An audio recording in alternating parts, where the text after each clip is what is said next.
If you've got a terrible body, wearing the best clothes, you're still going to look awful. You know, if you've got little thin arms, narrow shoulders, big gut, it doesn't matter what you wear, you're still going to look awful. Whereas if you've got a good broad shoulders, narrow waist, good posture, you can go to Primark and still look good.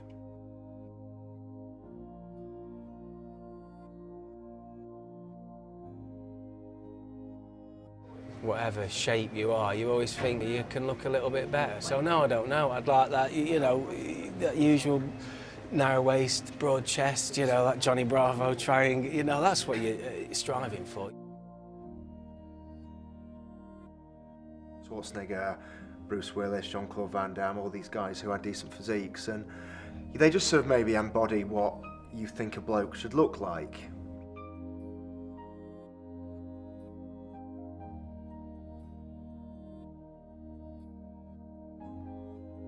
I mean, the principles of growing muscle is obviously a science. It's biology. It's looking at how your body evolves and how it responds to certain stimulus.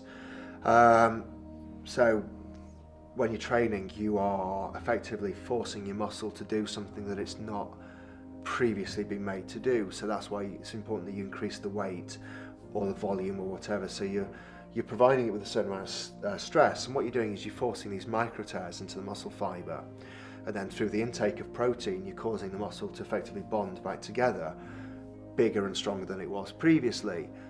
And it has been reported that the body needs something like 90 to 120 seconds of total time and attention. So if you do a bench press or a shoulder press or whatever, 1, 2, 1, 2, that's a 4-second rep. So 120 seconds time and tension, that's 30 reps. It's not a lot, it's 3 sets of 10. There's Arnie who would do 50 sets for shoulders and arms, but 50 sets is a lot of work. It has been proven that volume to a certain point will make muscles grow, but it's very subjective. Your body frame might differ to yours, to mine, and so on. It's, you know, we all respond very differently.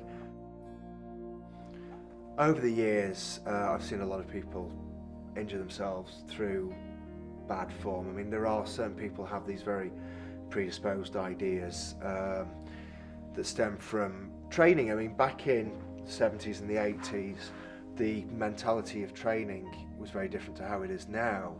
I mean, my qualifications are to do with functional training. So instead of just looking at going into a gym and lifting a weight, you look at how the body moves, because your body is a functional unit and it works collectively. Now, if you can't squat properly because of tightness in your calves, then your movement pattern's going to be impaired. So you're putting a lot of force onto your knees as you squat, as opposed to using the glutes, the hip area. And over time, that's going to lead to injury just through repetitive strain. There's all sorts of things, people deadlifting with far too much weight, not lifting sufficiently with the legs, they're all on the lower back, which is going to lead to lower back problems.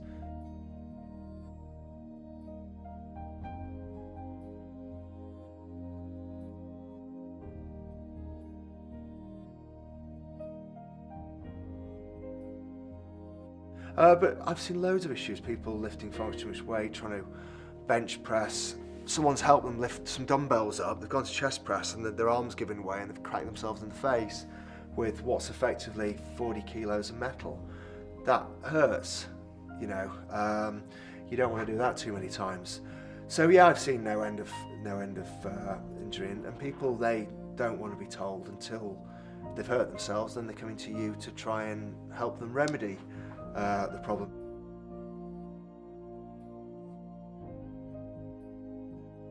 A lot of people will train on a Monday, Tuesday, Wednesday, Thursday and so on and fit the routine around that. I don't. I have a routine where it's all 5 days and then I repeat it every 5 days. So you train each body part 1.4 times a week. It's a bit geeky, but so the first day of the split would be legs, my lower body, some core, calves.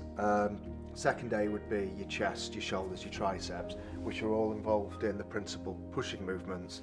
Take a day off, then I go into my pulling movements, so my back, my rear delts, my biceps, my traps. Take another day off and then repeat, so everything's trained every 10 days.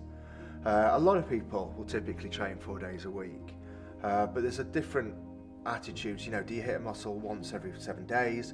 You can do it 3 times every 7 days. There's a lot of thoughts and beliefs into split training, full body training, and over time you try different methods, you find out what works for you.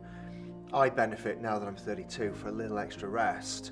When I was younger, for example, I would train 5 or 6 days a week, and now that doesn't work. You know, I've probably got a little older. I need to just I need a slightly more abbreviated training where you're hitting a slightly smaller volume with a proportionately slightly higher intensity, and just, yeah, a little extra rest.